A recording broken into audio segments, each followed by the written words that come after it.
início, mas eu já perdi minha paciência.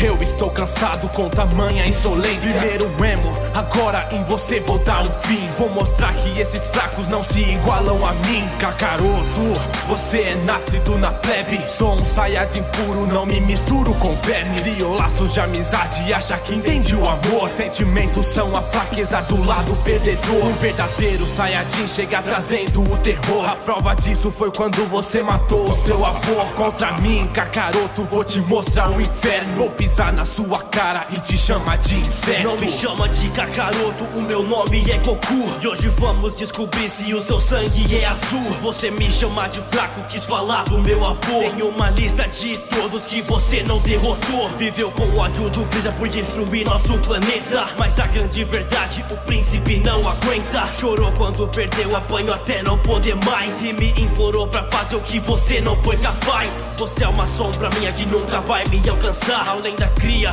e o lixo sempre tenta copiar. Não preciso erguer as mãos e pedir por poder. Somente o meu é bastante pra acabar com você. Vou te aniquilar junto com todos os terrários. E esse planeta que você ama vai se tornar poeira no espaço. Você vencer os inimigos não são atos de heroísmo. São apenas uma prova desse seu protagonismo. Treinando constantemente eu não me contento com pouco. E eu já perdi as contas de quantas vezes você foi morto. Meu orgulho é minha força, com ela eu gero o caos. E eu serei o resplendor que vai trazer seu final.